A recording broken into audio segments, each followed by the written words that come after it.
Ada kembali bersama liputan 6 daerah Jawa Timur.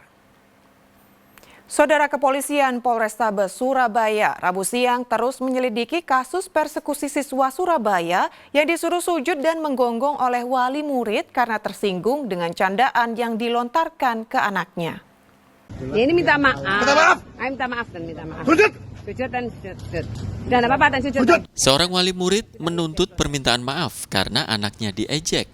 Sembari membentak orang tua, salah satu siswa ini juga menyuruh siswa yang mengejek anaknya untuk bersujud dan menggonggong. Buntut peristiwa tersebut, kasusnya kini ditangani Polrestabes Surabaya. Kabid Humas Polda Jawa Timur, Kombes Pol Dirmanto mengatakan kedua orang tua siswa yang berseteru sudah berdamai. Namun petugas tetap memproses hukum. Bahkan polisi sudah memanggil 8 orang saksi, termasuk terduga pelaku persekusi. Melakukan pendalaman terkait dengan peristiwa ini, ya konstruksi hukumnya nanti seperti apa, gitu kan, konstruksi peristiwa seperti apa, sehingga nanti kita bisa melakukan langkah-langkah berikutnya. Ya. Berarti proses hukumnya tetap berlanjut kan? Artinya proses hukumnya tetap berlanjut. Iya, tetap berlanjut. Ini kan juga bukan anak kan, orang dewasa kan. Ya, nanti tetap kita lanjutkan ya proses ini. Cuman sekali lagi tadi, ya kita ultimum remedium lagi. Ya, ini menyangkut masa depan anak, jangan sampai anak itu terganggu gara-gara peristiwa ini. Terus abdi berbagai media. Ya, kita dengan Polrestabes Surabaya sudah sepakat bahwa kita akan terus melakukan pendidikan untuk menjadi netizen yang baik. Dan etika bernetizen itu akan terus kita glorifikasi di sekolah-sekolah. Sebelumnya, kasus persekusi di salah satu sekolah di Surabaya viral di media sosial. Awalnya, siswa mengejek temannya. Karena tak terima atas ejekan dan candaan tersebut, siswa yang bersangkutan melapor ke orang tuanya hingga orang tua datang dan memarahi siswa yang mengejek anaknya. Selamat Riyadi melaporkan dari Surabaya. Saudara, 2 pejudi online dibekuk polisi di sebuah lokasi pangkas rambut di Bangkalan. Dengan demikian selama 2 hari, Polres Bangkalan sudah meringkus sebanyak 6 pejudi online.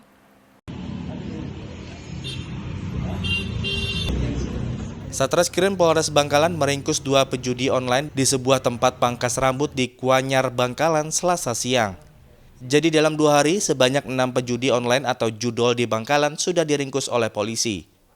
Para tersangka adalah Sahlan dan Ahmad, warga Socah Bangkalan, Robi, warga Kecamatan Bangkalan, Subairi, warga Burneh, serta Hadi dan Lawi, warga Kuanyar Bangkalan. Polisi menyita barang bukti uang tunai dan ponsel yang digunakan para pelaku bermain judi online.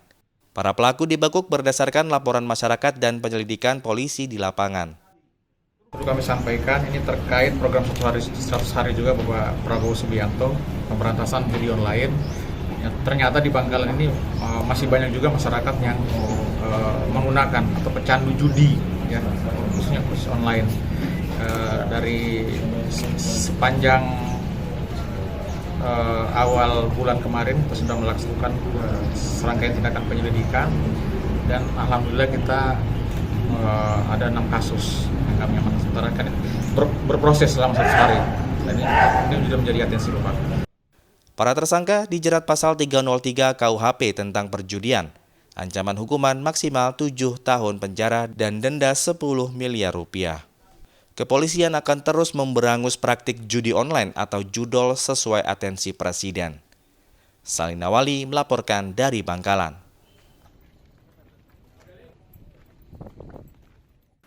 Saudara, Satuan Reserse Kriminal Polres Pelabuhan Tanjung Perak, Surabaya bekerjasama dengan Direktorat Jenderal Bea dan Cukai menggagalkan peredaran jutaan batang rokok ilegal.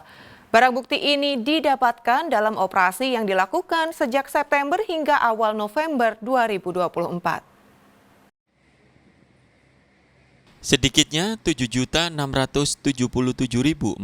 batang rokok ilegal berbagai merek tanpa pita cukai disita petugas gabungan dari Satuan Reserse Kriminal Polres Pelabuhan Tanjung Perak bersama Direktorat Jenderal Bea dan Cukai. Operasi yang dilakukan sejak September hingga awal November 2024 tersebut dilakukan di berbagai lokasi, termasuk Jembatan Suramadu, Pelabuhan Tanjung Perak, dan beberapa ruas jalan di Surabaya. Polisi juga menyita 8 kendaraan yang digunakan untuk mengangkut rokok ilegal tersebut. Kapolres Pelabuhan Tanjung Perak, Surabaya mengatakan kerugian negara akibat peredaran rokok ilegal atau barang kena cukai tersebut lebih dari 20 miliar rupiah.